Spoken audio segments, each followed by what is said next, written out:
Full Athena ပြောပြမှာတော့ ပိုင်း3အတွက်ဖြစ်ပါတယ်เนาะဒီကက်ကလေးနဲ့ဒီစိမ့်ပြ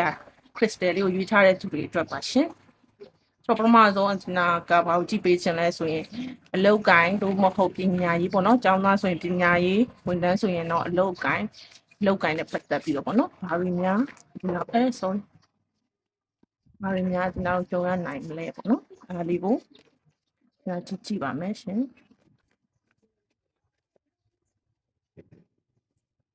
ကက်ကလေး Queen of Cups နော် Queen of Cups ကြတယ်Queen of Cups ကြတယ်ပေါ့နော် Queen of Cups ကြတယ်ဆိုတော့ကိုကအလုပ်တစ်ခုခုဦးဆောင်နေတဲ့သူမျိုးများဖြစ်ခဲ့မယ်ဆိုရင်ဒီပိုင်း3ထားတဲ့သူတွေလုပ်ငန်းတစ်ခုခုဖွဲ့စည်းတစ်ခုခုဦးဆောင်တဲ့သူဖြစ်မယ်ဆိုရင်ကိုယ့်ရဲ့လက်အောက်ငယ်သားတွေကိုကိုကကြည့်ရှုစောင့်ရှောက်ရမယ်သူတို့ကိုချင်းစာပေးရမယ်ကူညီရမယ်ဆိုတဲ့နမိတ်မျိုးရှာရှိပါတယ်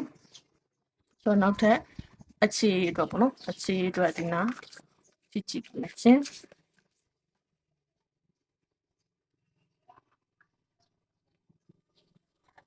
Short ones ကိုကြားတယ်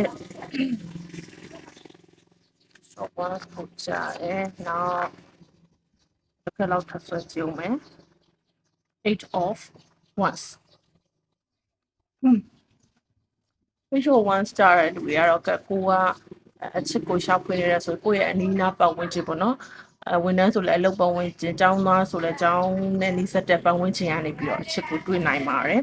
801s ကတော့အချစ်နဲ့ပတ်သက်ပြီးတော့သူကနည်းနည်း rush ဖြစ်နေတယ်ပေါ့နော်ဟိုအချစ်ရေးကိုပူတပင်းရှာဖွေနေတာမျိုးချစ်သူရမ်းရချင်နေတာမျိုးပေါ့နော်အဲ့လိုမျိုးလေးတော့တွေ့ရပါတယ်ဆိုတော့ဒီနာတော့ဒီနောက်6လအတွင်းမှာဘာတွေ6လမှာဒီဘာဆက်ဖြစ်နိုင်မလဲပေါ့နော်အလုံးနဲ့ပတ်သက်ပြီးတော့ဘာဆက်ဖြစ်နိုင်မလဲဆိုတာလေးဒီမှာကြည့်ပါမယ် Fire of Cups လေးကိုကြားပါတယ်ရှင်ဒီနောက်6လအတွင်းမှာအလုတ်ကိုင်းနဲ့ပတ်သက်မယ်ဆိုရင်ကိုကဆုံးရှုံးဒါမျိုးကြုံရနိုင်တယ်ပေါ့နော်ပစ္စည်းအယောင်းဝယ်ပါညာပေါ့အရှုံးပေါ်တာမျိုးပါညာရှိနိုင်တယ်တိုးတော့ဆုံးရှုံးသွားတာတွေကိုကစိတ်ထဲမှာမထားဘဲနဲ့ကိုမှကြံရှိတဲ့အဖိုးတန်နာတွေကိုတမိုးရှိတာတွေကို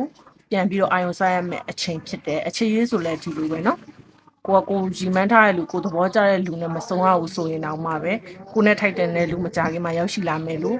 ယုံကြည်သင့်ပါတယ်ရှင်ဒါလေးကတော့ပိုင်း3အတွက်ပြောသွားတဲ့ general reading လေးဖြစ်ပါတယ်เนาะအလောက်ကိုင်းတဲ့အခြေရေးကိုအဓိကထားပြီးတော့အတင်နာပြောသွားပါတယ်ရှင်အားလုံးကျေးဇူးတင်ပါတယ်ရှင်လီနာရဲ့ဒီ reading video လေးကိုကြည့်ရတာအဆင်ပြေတယ်ဆိုရင်အပေါင်းလေးနှိပ်ပြီးတော့အသေးလေးပြီးသွားပါအောင်ရှင်